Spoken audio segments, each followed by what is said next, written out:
종묘에서 보는 눈을 가리고 숨을 막히게 하고 길을 누르게 하는 그런 이것이 선례가 되어 5대 궁궐과 조선 왕릉의 주변도 거대한 콘크리트 숲에 둘러싸일지 모른다는 우려가 우리 세운 4구역 주민들의 땅을 놓고 정치인들이 정쟁의 판으로 만들어가고 있습니다. 유네스코가 권고하는 대로 세계유산 영향 평가를 거치면서 정전에 섰을 때 눈이 가려집니까? 숨이 턱 막힙니까? 기가 눌립니까? 네, 종묘 앞 세운 4구역 재개발 사업을 놓고 정부와 서울시, 학계와 토지주 등 여러 주체가 공방을 이어가고 있습니다. 이 세계적인 문화재 보존과 도심 개발 논리 사이에 균형점을 찾을 수 있을까? 유창수 전 서울시 행정 2부시장, 박영민 경실련 도시개혁센터 이사 두 분과 함께 토론해 보겠습니다. 오늘 정쟁이 아니라 합리적 결론을 도출하는 정책 토론이 되기를 희망합니다. 두 분 어서 오십시오. 예, 네. 안녕하십니까. 안녕하십니까. 먼저 이 질문으로 시작을 하겠습니다. 종묘 앞 재개발의 핵심 쟁점은 고층 빌딩, 초고층이라고 표현하기도 하고요. 한 140m 넘는 그 빌딩을 건설하는 게 과연 문화재적 가치, 특히 경관에 영향을 미치느냐, 악영향을 미치느냐 이 부분인데 먼저 유창수 전 시장님께 여쭈겠습니다. 네. 어떻게 보십니까? 악영향을 끼친다고 보십니까? 저는 이 문제는 예. 꼭 높이 문제가 종묘의 가치를 훼손하느냐 이런 것보다도 낙후된 강북 도심을 어떻게 살릴 것인가 이런 관점에서도 좀 봐야 된다고 생각합니다. 예.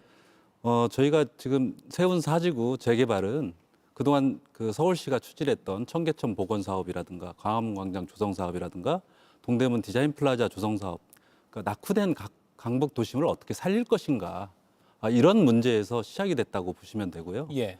이 강북 도심이 강남 도심과 격차가 아주 심해지고 있습니다.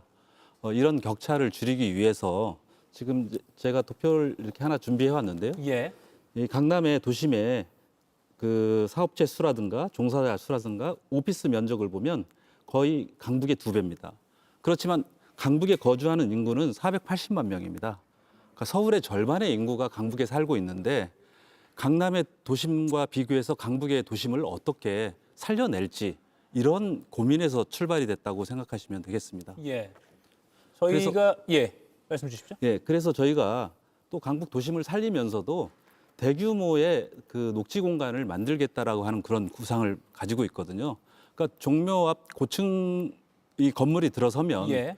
이 1층에 사람들이 다니는 그 1층 공간은 대규모 녹지 공간을 만들어서 종묘의 매력을 훨씬 더 높이겠다 이런 구상을 가지고 사업을 추진한 그런 사항이겠습니다. 예. 그러면 문화재적 가치 훼손은 없다라는 입장으로 제가 요약해도 될까요? 오히려 문화재를 더 빛나게 만들 수 있다 이렇게 말씀드릴 수 있습니다. 예. 박영민 교수님. 예, 종묘는 단순하게 건축물 이상의 역사적 경관 측면에서 보아야 한다고 생각합니다. 예. 종묘의 건축적 가치는 세계적인 건축가이자 캐나다 출신의 미국의 UCLA 교수인 프랭크 게리가 가히 그리스의 파르테논 신전에 필적할 만하다라고 하면서 한국인들은 이런 건물이 있는 걸 감사해야 한다라고까지 말했습니다. 만약에 그리스 파르테논 신전 뒤에 142m짜리 초고층 건물이 들었으면 그걸 녹지축을 설정했다고 해서 자랑스러워할 수 있느냐라는 문제와 같은 겁니다. 남산에서 바라보거나 종묘 내부에서 바라볼 때 조선 왕실의 정통성과 그 엄숙한 분위기를 상징하는 역사적 스카이라인이 고층 건물에 의해서 침해받는 것은 문제입니다. 그래서 남산에서부터 종묘까지 경관, 즉 뷰를 녹지축이라고 생각한다면 조감도처럼 아마 새처럼 하늘을 날아서 보고 새처럼 생각하면 녹지축이라고 생각할 수도 있겠지만 종묘와 남산은 서울이라는 고도의 역사적 정체성을 형성하는 핵심 요소로서 개발에 의한 고층 건물은 이 역사적 맥락을 단절시키고 도시의 문화적 진전성을 약화시킨다고 생각합니다. 예. 시간 더 쓰셔도 됩니다. 네, 제가 질문 드릴게요, 그러면. 당장 이 질문이 나옵니다. 유네스코 세계유산인데 이거 해제되는 거 아니야? 정확히 말씀드리면 1995년에 유네스코에서 이 종묘에 고층 건물 들어서지 않도록 보장해달라고 권고를 남겼는데 이번 재개발 계획대로라면 이거 권고 어기는 거 아니야? 이런 우려가 나오거든요. 어떻게 보십니까? 저희가 그 권고를 어기느냐 아니냐는 아마도 그 전 세계적으로 세계 문화유산 근처에 고층 빌딩이 들어선 사례들이 있었느냐. 예. 그래서 유네스코 세계 문화유산이 취소가 됐느냐. 이런 것들을 살펴보면 되거든요. 예. 근데 제가 지금 이 도판에 설명드리는 이 런던의 사례는 예. 런던 타워, 이게 그 세계 문화유산입니다. 그런데 런던 타워 옆에 더 거킨 타워, 치즈 그레이트 타워. 지금 저희가 종묘에서 계획하고 있는 140m보다 훨씬 60m 정도가 더 높습니다. 예. 또 종묘 정전에서 저희도 520m가 떨어져 있는데 이 건물들도 약 500m 가까이 떨어져 있거든요. 그래서 이런 영향이 있어도 고층 건물을 지어도 런던 타워라고 하는 문화유산 1988년도에 지정이 됐습니다. 이 문화유산에 대한 유네스코 문화유산 등재 취소라든가 이런 것들이 없었다는 말씀드리고요. 하나 더 설명을 드리면 예. 우리 뭐 국민들께서 가끔 가보신 분들도 계실 텐데 그 런던의 가장 유명한 건축물이 빅뱅이라고 하는 국회의사당 건물입니다. 예. 이 건물 바로 건너편에 370m 떨어진 데 런던 아이라고 하는 대관람차가 그 조성이 됐습니다. 이 국회의사당도 1987년에 세계 문화유산으로 지정이 됐거든요. 예.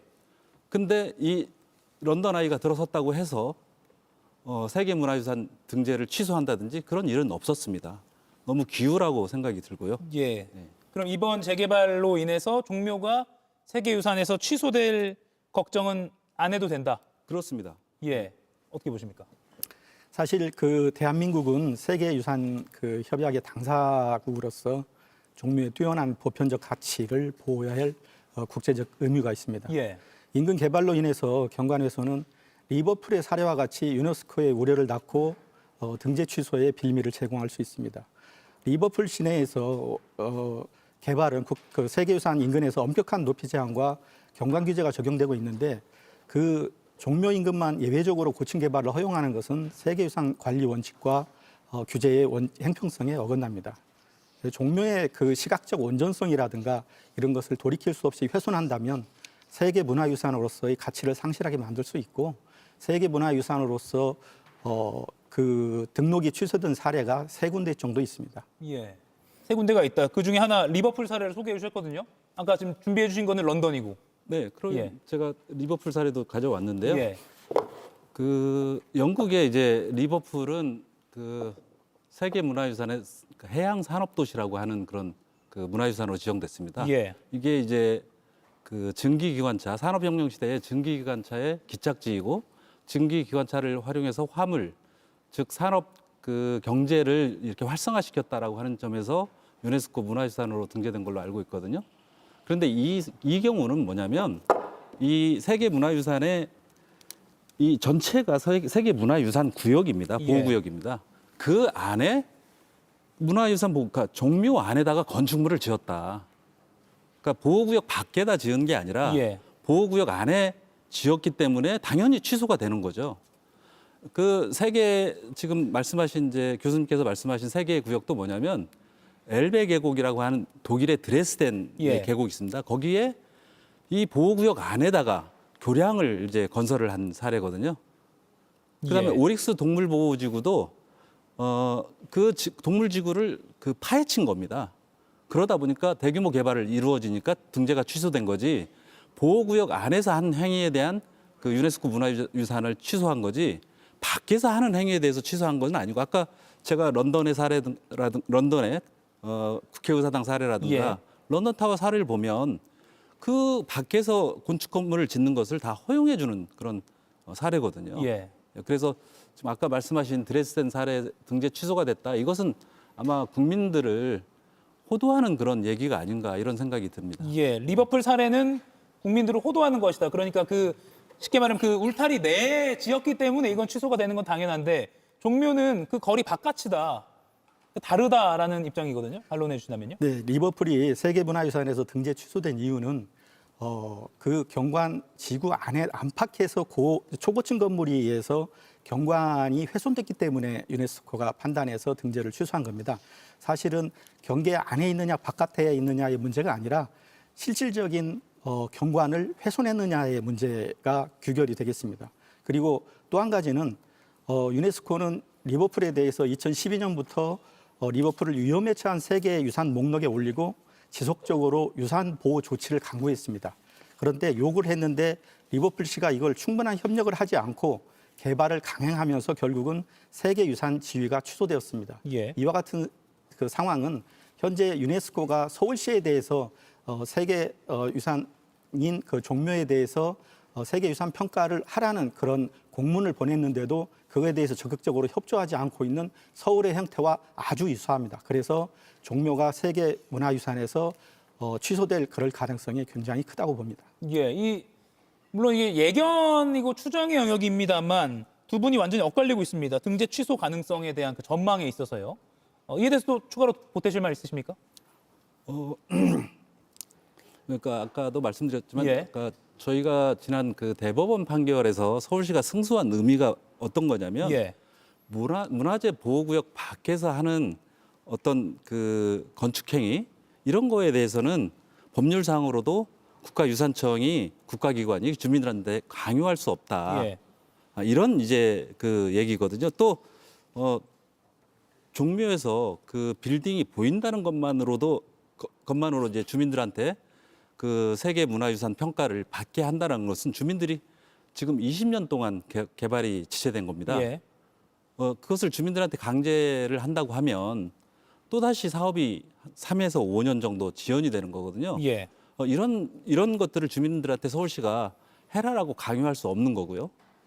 또 그 세계문화유산을 담당하는 유네스코 측에서도 이런 정치적 논쟁, 그러니까 서로가 의견을 그 일치를 못하고 찬반 논쟁이 있는 이런 정치적 사안에 대해서는 개입을 하지 않겠다라고 하는 것이 원칙입니다. 그래서 저희가 뭐 세계 문화유산 평가를 받지 않겠다라고 하는 것이 아니라 법률적 근거라든가 주민들의 동의라든가 유네스코의 입장을 다 고려해서 저희가 판단을 내린 거라고 생각하시면 예, 되겠습니다. 자연스럽게 이 세계유산 영향평가 관련해서 질문을 드리겠습니다. 아까 잠깐 언급하셨는데 유네스코가 국가유산청을 통해서 세계유산 영향평가를 받으라고 했다는 게 지금 국가유산청의 설명이잖아요. 이걸 서울시는 당장 이행해야 된다 이런 입장이신 거죠? 예, 그렇습니다. 당연합니다. 그 세계유산 평가라는 것은 잠재적인 개발이나 건설 사업이 세계 문화유산의 탁월한 보편적 가치를 어느 정도 영향을 끼치느냐에 대한 사전 평가하는 도구와 마찬가지입니다. 일정 그 개발 규모 이상에서 개발할 때 환경 영향 평가를 실시하는 것과 마찬가지입니다. 그래서 세계유산 옆에서 개발할 때 어느 정도 영향이 있는가를 평가하지 않고 개발을 강행한다면 결국은 세계유산이 등록 취소가 될 수밖에 없는 그런 결과를 맞이할 것입니다. 예, 서울시가 그제 국가유산청의 이 발표에 대해서 평가를 받으라는 발표에 대해서 지속적인 압박의 깊은 유감이다. 경관 훼손이 없다는 건 이미 검증됐다 이렇게 밝혔거든요. 이거는 평가를 안 받겠다는 의미 아닙니까? 안 받겠다라고 하는 의미도 있겠지만은 예. 그 문화재 보호구역 밖에서 일어나는 행위에 대한 법률적 검토도 받지 않아도 된다라고 하는 이번에 그 대법원 판결의 승소가 그런 의미를 담고 있거든요. 두 번째는 아까 제가 말씀드렸지만 주민들은 20년 동안 장기간 사업이 지체됐습니다. 근데 이 문화유산 평가를 공주의 공산성 사례라든가 우리나라의 사례를 보면 최소한 2년에서 3년간 걸립니다. 예. 그럼 이 도심에서 지금 7,500억이 투입이 되고 20년간 사업이 지체된 이 사업을 다시 주민들한테 기다리라고 하는 얘기밖에 안 되거든요. 지금 이 서울의 도심의 경쟁력이 상당히 저하돼 있습니다. 저희가 강남북 격차를 줄이기 위해서 이 강북 도심의 기업과 일자리가 들어오는 곳으로 다시 만들려고 계획을 하고 있거든요. 예. 이런 시점에 이 사업이 앞으로도 세계 유산 평가를 받고 이런 절차를 거치게 되면 5에서 10년 정도 더 늦어지게 됩니다. 이런 점도 좀 고려해야 될 사안이 아닌가 이렇게 생각합니다. 예. 그 말씀은 그러면 서울시는 지금 안 받겠다는 입장으로 이해가 됩니다. 어제 또 서울시 의회에서 오세훈 시장이 받으려고 해도 법적으로 근거가 미비하기 때문에 받을 수 없다는 취지로 제가 설명하긴 했거든요. 예, 말씀드린 예. 이상 그런 상황입니다. 안 받고 재개발이 진행이 된다. 어떻게 그럼 후속이 조치가 이해돼야 그 되겠습니까? 유 교수님께서 대법원의 판결을 받았다라고 하셨는데 여기에 대해서도 한 3가지 관점에서 재검토가 돼야 한다고 봅니다. 대법원의 판결은 기본적으로 개인의 재산권 침해의 최소화와 시대 변화에 따른 규제 완화라는 행정적 재량권을 인정한 측면이 강합니다. 그런데 일반적으로 재산권 규제라는 것은 금전적 보상이나 규제 완화를 통해서 회복이 가능하지만 세계유산과 같이 역사적 문화재의 경관 훼손은 한 번 발생하면 회복이 불가능합니다.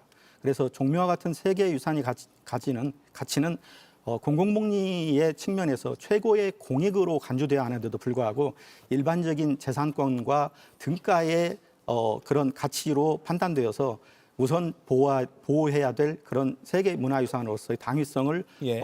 인정하지 않은 꼴이 됩니다. 그러면요, 저희가 거기 살고 계시는 주민들이나 토지주 이야기로 넘어가기 전에 이 부분 한번 짚고 가겠습니다. 그러면 지금 뭐 건축이 이루어지면 경관 훼손은 예상되는 뭐 조감도도 지금 서로 나오고 있고 막 그러거든요. 있다고 보시는 게 지금 경실련 우리 이사님의 입장이고 없다고 하는 게 지금 전 이부 시장의 입장이신 거죠? 네, 근데 지금 그 교수님께서 주장하시는 그 유네스코 세계문화유산 이것들이 전부 다 그 세계 그 유산 영향 평가를 받은 건 아니거든요. 제가 이 그림은 안 보여드리려고 했는데 예. 이게 우리나라 세계문화유산 선정릉이라고 예. 아실 강남에 겁니다. 있는? 강남에 있는. 예. 그러니까 우리나라의 왕릉도 세계문화유산으로 지정됐거든요. 뭐 서울홍 사태도 있었지만 이 그림을 보면 이미 우리나라 세계문화유산 주변에 강남 도심은 이렇게 높은 고층 건물이 들어서 있습니다. 그러면 종묘 앞에 저희가 이렇게 그 어떤 고층 건물을 지으면서도 저희는 이제 강남 도심 가보면 녹지 공간이나 이런 공간들이 되게 부족하잖아요. 저희는 이렇게 개발하는 게 아니라 아까 보여드린 그림처럼 정말 계획적으로 계획을 해서 예. 후대에 미래에 물려줄 그런 유산으로 남겨주겠다 이렇게 생각을 하고 녹지공원과 도심공원을 많이 만들겠다라고 하는 거거든요. 그렇기 때문에 이 개발 사업을 하는 주민들한테도 용적률 인센티브의 혜택을 부여한 것이고요. 예. 그래서 저희가 세계문화유산 영향평가를 계속 얘기하시는데 이미 강남이나 이런 다른 지역에서는 고층 건물이 다 들어서 있는 상태입니다. 근데 종묘를 가지고서 20년 동안 문화재청 협의를 수십 차례, 한 30여 차례 이렇게 협의를 했었거든요. 예. 그런데 또 이제 와서 다시 세계유산 영향평가를 받으라고 하면 주민들이 납득을 하겠냐고요. 예. 제가 박영민 교수께 반론 드리기 전에 제가 한번 질문 드리고 넘길게요. 네. 강남이 이렇게 주변에 건물이 있으니까 종묘도 건물 써도 되지 않느냐라는 논리로 얼핏 들리긴 하거든요. 아, 그렇지 않습니다. 예. 강남에 이런 건물들이 있어도 예. 세계문화유산으로 지정이 돼 있었다. 예. 그 얘기를 하는 겁니다. 예. 이 높은 건물이 있음에도 불구하고 세계문화유산으로 지정이 됐다. 예. 근데 종묘는 저희가 더 좋은 공간, 종묘가 빛나는 공간으로 더 만들려고 재개발을 추진하는데 왜 그것을 세계유산 영향평가를 또 받아야 되느냐. 예. 왜 그걸 주민들한테 자꾸 강요를 하느냐. 이 취지로 지금 말씀을 드리는 겁니다. 예. 뭐 경관 훼손이 없다는 취지로 제가 이해가 됩니다. 예, 실질적으로 유 교수께서 말씀하신 거는 재개발 자체에 대한 그 논점으로 말씀하시는 것 같습니다. 저희는 재개발 자체를 반대하는 게 아니고 현재 모든 기존 건축물이 철거가 완료됐기 때문에 안전 문제라든가 건축물 밀도 뭐 그런 부분에 대해서는 문제가 현재는 없습니다. 제가 3일 전에 종묘를 갔다 왔는데 현재 그 구역은 전부 철거가 완료돼서 나대지 상태입니다. 그래서 현재 말씀드릴 수 있는 거는 이 재개발은 건물의 기능을 회복하는 것이지 반드시 높이를 높이는 것을 의미하지는 않는다라는 그런 말씀을 드리고 싶습니다. 실질적으로 이 구역이 초고층 개발을 꼭 해야만 하는 그런 그 필연적인 당위성이 없습니다. 현재는 최대 용적률을 통해서 1100%라는 그 최대 용적률을 최대 개발 이익을 위해서 추구하고 있고 그 용적률 상향을 통해서 얻는 개발이 그 이익 극대화가 그 목적인 것 같습니다. 그래서 이와 같은 초고층 개발은 막대한 초기 투자 비용하고 그다음에 관리 비용을 발생시켜서 문화훼손의 그 위험을 감수하고 초고층 개발을 해야 할 논리적인 정당성이 없습니다. 그렇게 생각합니다. 예. 경실련도 재개발 자체의 반대 입장은 아닌 것이다. 그럼 이제 뭐 주요 가치를 어디 두냐로 좀 따져볼 차례인 것 같습니다. 그러니까 저희가 뭐 주민들 언론 인터뷰 통해서 들어보면 워낙 노후화가 돼서 뭐 콘크리트 덩어리가 떨어져서 발을 다치는 뭐 주민도 있었다 이런 사례도 뭐 소개가 되긴 했었는데 안전 문제나 또 재산권 문제 일단 무시할 수 없는 거 아닙니까? 그러니까 개발은 이루어져야 된다는 것에는 동의한다는 것이죠. 예, 그렇습니다. 예. 그렇다면 그 재개발하는 데 있어서 그럼 뭐 층수를 좀 낮춰서라도 해야 된다. 뭐 그런 주장이신 건가요? 예, 지금의 현재 개발 계획은 142m 또는 145m의 초고층 개발입니다. 굳이 세계문화유산인 종묘 앞에 그런 초고층 그 개발을 해야 하느냐의 문제이지 예. 적정한 용적률을 가지고 적정한 중층 이하의 개발을 하는 데에서는 저희들도 찬성을 합니다. 그래서 이거는 실질적으로 도시 재생과 관련돼서 어떠한 개발 계획이 가장 그 우수한 개발 계획인지의 그런 문제이지 마치 재개발 자체를 반대하는 것처럼 표명하면 안 된다고 생각합니다. 예. 그럼 질문 이렇게 드릴게요. 왜 초고층으로 하는 게 최우선으로 서울시는 계획을 하고 있느냐? 왜 140m냐? 70m 안 돼? 이런 질문으로 제가 좀 정리하겠습니다. 자, 초고층의 정의를 좀 잘못 알고 계신데요. 초고층은 200m 이상부터가 초고층이라고 얘기를 하는 겁니다. 예, 그렇다면 기존 70m에서 140m로 왜 올렸느냐 이렇게 질문 다시 드릴게요. 그렇죠. 예.